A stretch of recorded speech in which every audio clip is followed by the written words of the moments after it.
गौशाला में पधारे हुए समस्त को भक्त और इस कार्यक्रम के मुख्य मेहमान कुंवर परिवार, जिनको अपन एक नहीं हजार बार याद करेंगे जब तक ये गौशाला रहेगी, इनका नाम रहेगा। क्योंकि इस गौशाला में ऐसा काम किया इन्होंने कि जो अमिट है, मिटने वाला नहीं, ये काम स्थायी काम है। कोई झूंपड़ी बना दे, झूंपड़ा बना दे, कोई टाटा बना दे, ऐसा वैसा कर दे, वो स्थायी चीज़ नहीं। ये सालों साल परमानेंट चीज़ बनी है और बहुत मजबूत बनाई है। इसके लिए कुंवर परिवार को बहुत बहुत धन्यवाद। रही बात गौशाला की और गायों के बारे में, राम जी ने बहुत कुछ बताया। सबसे पहले गौशाला नाम की चीज़ को बहुत कम लोग समझते थे। सिर्फ सांसौर में बनी की एक गौशाला होती थी और उसमें 20-25 गायें होती और इसको जइए खाते, नमक डालते। हम पर के समय की मैं बात बता रहा हूँ, हालात ऐसी थी। उसके बाद में पथमेड़ा गौशाला ने एक ऐसी जागृति पैदा कर दी हर गांव के अंदर, हर जिले में ही नहीं, पूरे राजस्थान में नहीं, बल्कि हमारे देश में और एशिया के अंदर सबसे बड़ी गौशाला पथमेड़ा खुली है। और बाप जी के आशीर्वाद से हर गांव के अंदर 2-2, 4-4 गौशालाएं थी। पहले बनिए लोगों ने किया, जैन लोगों ने इसका शुरुआत की और उसके बाद में पुरुष लोगों ने गायों की सेवा के अंदर अपना बहुत बड़ा योगदान दिया। और उनसे सीख करके आज की तारीख में जहाँ तक मैं बोल रहा हूँ और मैंने अनुभव किया है, देखा है, विष्णुइयों ने भी बहुत बड़ा बेड़ा उठाया है। और हर गांव के अंदर ऐसी कोई जगह नहीं है जहाँ गौशालाओं पर विष्णुइयों की भागीदारी नहीं है। भागीदारी 36 कौम की है। देखो, इस गौशाला के अंदर झालाराम जी एक छोटा सा 2-4 बछड़े लेकर के बैठे थे और इतना अच्छा काम करने के उपरांत जब गाय भी हुई, बछड़े भी हुए, बछड़ों के साथ साथ में गाय, नंदी, ये सब, और इतना विकास किया इन्होंने कि लोगों ने इनके ऊपर विश्वास किया। एक जात ने नहीं, 36 कौम ने किया। आज जैन समाज इस गौशाला से जुड़ा है, तो इसका मतलब क्या है कि कितना विश्वास हुआ है कि यहाँ जो इस गौशाला के अंदर दान देंगे, इस गौशाला के अंदर अपन सहयोग करेंगे, तो हमारा धन व्यर्थ नहीं जाएगा, बिल्कुल सही जगह जाएगा। और जैन लोग तो कोई भी पैसे दे सकते, वो खुद बना सकते, लेकिन उनके पास समय नहीं।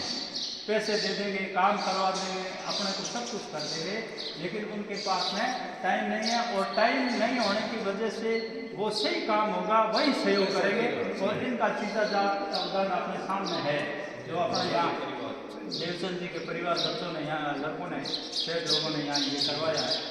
और इसी तरह से मेरा कहने का मतलब है, पैसे वाले बहुत है और दान भी खूब दे रहे हैं। अब उस दान के साथ में कम से कम एक आवाज़ के ऊपर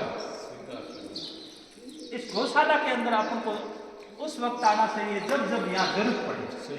रोज कोई दाल जी नहीं बुलाते कि आज जाना, कल आए, और बुलाते अपने काम के लिए भी नहीं है कि भाई कम से कम जो दान दे रहा है 10-20 लाख रुपए का दान दे रहा है। कोई 1-2 बाल्टी ला करके नहीं दे रहा है कि बाल्टी तो यार रोज देता रहे, एक टन की गोमाल रोज दाल दे दे, ऐसी बात नहीं। उसके लिए अपन रोज कोई 100-50 नहीं आ सकते, लेकिन इतना बड़ा काम, इतना स्थायी और बड़ा काम है, उसमें अगर व्हाट्सएप पर लिख दिया तो भी अपने को समझना चाहिए। लाल जी ने मेरे को फ़ोन किया, लेकिन अगर नहीं करते तो भी मैं इस गौशाला में बैठा हूँ, कसम से कह रहा हूँ कि मैं आता। जो लिखा हुआ था वो बहुत बड़ी बात थी, उसको समझना है। अगर हम गौशाला में जो इतना बड़ा दान दे रहे हैं, हम नहीं आएंगे तो इनका मनोबल कैसे बढ़ेगा। वो लिखा था मैंने कि भाई जंगल में मोर नाचा किसने देखा। मोर तो अगर यहाँ नाचेगा, अच्छे बगीचे में नाचेगा तो सब लोग देखेंगे। अगर कहीं जाड़ों के अंदर कहीं नाच लिया मोर, कितना अच्छा सुंदर है, नाच लिया, कोई नहीं देखा, कोई मतलब नहीं। तो लोगों के अंदर एक आजकल ये भावना होती है कि मेरा धन व्यर्थ नहीं जाए, मेरे धन का बहुमान भी होना चाहिए। मैं तो कहता हूँ गीत गाने से उनका तो कोई वो नहीं है, उन्होंने तो अपने निस्वार्थ से पैसे लगा दिए, दे दिया, लेकिन अपना फर्ज बढ़ता है कम से कम। अभी राम जी ने बताया कि अपन धन नहीं दे सकते तो इनका सहयोग तो करो कि भाई यहाँ आए, जरूरत पड़े तब कोई भी विकट परिस्थिति के अंदर, जैसे ये 5-7 लोग फटाफट आंसू जी वगैरह, कोई भी नदी है, कोई भी रोज कुछ भी नहर के अंदर पड़ गया या कहीं दुर्घटना हो गई, ये कल की बात थी बुलाई में गाय की, तो इस तरह से बुलाते हैं तो एक आदमी जालदाराम या फिर 2 जने गाय को या बैल को किसी को नहीं चढ़ा सकते, और न 1-2 आदमी नहर के अंदर से किसी पशु के गिरे हुए को बाहर निकाल सकते, चाहे ऊँट हो, बैल हो, गाय हो, कुछ भी हो, लेकिन अब देख करके पास में से अपन जा भी नहीं सकते।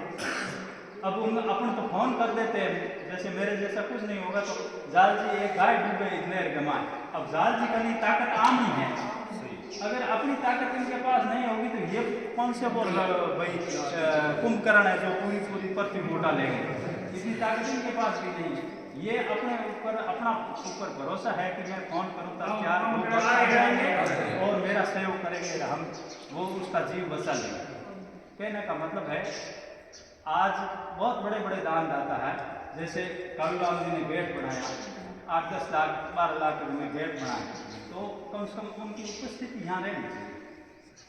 हर समय जो इस गौशाला में सेव करती है उनकी भावना इस गौशाला से जुड़ी होनी चाहिए। मेरा कहने का एक ही मतलब है कि अपना 24 घंटे एक दिमाग में ये प्रेशर होना चाहिए, इनका जो ग्रुप बना हुआ है उसका डेली देख लेना चाहिए कि आज गौशाला में क्या एक्टिविटीज हो रही है, क्या नहीं हो रहा है, जहाँ जरूरत होती है वहाँ अपने को सहयोग करना चाहिए, चाहे हाथ से करो चाहे मुंह से करो, अच्छी बात तो करो, कुछ नहीं कर सकते अपन को गौशाला के प्रति, गायों के प्रति अपनी भावना और अपनी बात भी अच्छी हो तो भी ये पुण्य का ही काम है। तो मैं मेरी वाणी को ये विराम देता हूँ और आपसे आशा करता हूँ कि जब भी गौशाला की गौ माता की पुकार हो गौशाला से, तो उस पुकार को अनदेखा नहीं करना चाहिए और ज़्यादा से ज़्यादा सहयोग देना चाहिए। और मैं जालाराम जी को पुनः फिर धन्यवाद देता हूँ कि ये सब खर्चा, ये सब आपके भरोसे हो रहा है। आप जब तक एक लंगोटी के खरीदार से खड़े रहोगे तब तक आपके ऊपर कोई अंगुली नहीं उठेगी, तब तक हमेशा आपके विश्वास के ऊपर बहुत सारा करते हैं और करते रहेंगे, किया भी बहुत है। और आप जो आशा करोगे वो आपकी बात पूरी होगी, लेकिन वो आपको विश्वास बढ़ाए रखना पड़ेगा। जिस तरह से आपने शुरुआत से आज दिन तक काम किया है 100% सही है। आज कोई आपके अंदर निकाल चौकी कोई नहीं निकाल सकता, और जिसको कुछ नहीं करना है, कुछ नहीं सुनना, वो तो करेगा, उससे अपने कोई मतलब नहीं है, वो तो आप ही कर देगा। डेंडा बिगाड़ कर रखे है, वो तो गाय को भी गाली निकाल देगा, अपनी माँ को भी निकाल देगा। उससे वो नेगेटिव ऐसे लोग 100 में से 1-2 ही होते हैं